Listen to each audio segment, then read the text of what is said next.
سچائی کا انعام۔ علی ایک غریب مگر محنتی اور ایماندار نوجوان تھا اور چھوٹے سے گاؤں میں اپنی ماں کے ساتھ رہتا تھا اور روزانہ مزدوری کر کے اپنا گزارا کرتا تھا۔ علی کے والد کا انتقال بچپن میں ہی ہو گیا تھا، اس لیے اس نے بہت چھوٹی عمر سے محنت کرنا شروع کر دی تھی۔ وہ ہمیشہ سچ بولتا اور کسی کے حق میں خیانت نہ کرتا۔ یہی وجہ تھی کہ گاؤں کے سب لوگ اس کی عزت کرتے تھے۔ ایک دن علی شہر جا رہا تھا اور راستے میں اسے بھاری بھرکم تھیلی ملی۔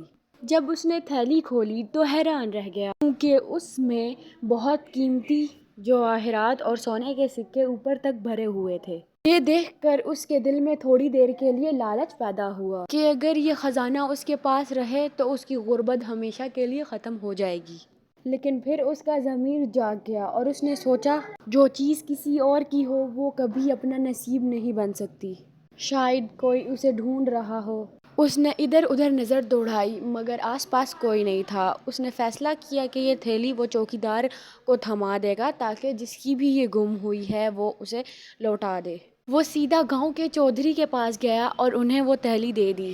چوکیدار حیرانی سے بولا، علی، تمہیں یہ خزانہ ملا لیکن تم نے اسے اپنے پاس رکھنے کے بجائے ہمیں دے دیا۔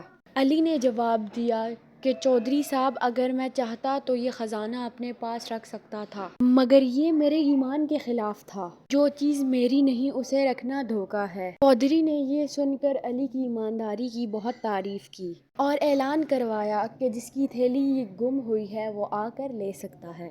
کچھ ہی دیر بعد ایک تاجر بھاگتا ہوا آیا اور بولا کہ یہ اس کی تھیلی ہے جو غلطی سے گر گئی تھی۔ وہ بہت پریشان تھا کیونکہ ان سکوں سے اس کا کاروبار چلتا تھا۔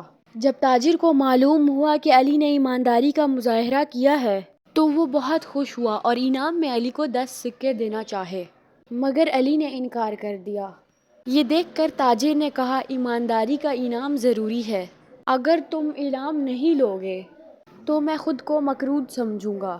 آخرکار علی نے مجبور ہو کر وہ سکے لے لیے اور شکریہ ادا کیا۔ یہ خبر پورے گاؤں میں پھیل گئی تو سب نے علی کی ایمانداری کو سراہا۔ اب علی کو پہلے سے زیادہ عزت اور سہولت اور اچھا روزگار مل چکا تھا جس سے وہ اپنی زندگی خوشی خوشی گزار سکتا تھا۔ اس کہانی سے ہمیں یہ سبق ملتا ہے کہ سچائی اور ایمانداری کا ہمیشہ ہمیں اچھا صلہ ملتا ہے۔ اگر ہم وقتی لالچ چھوڑ کر ایمانداری کا راستہ چنیں تو ہمیں اس کا بہت فائدہ ہوتا ہے۔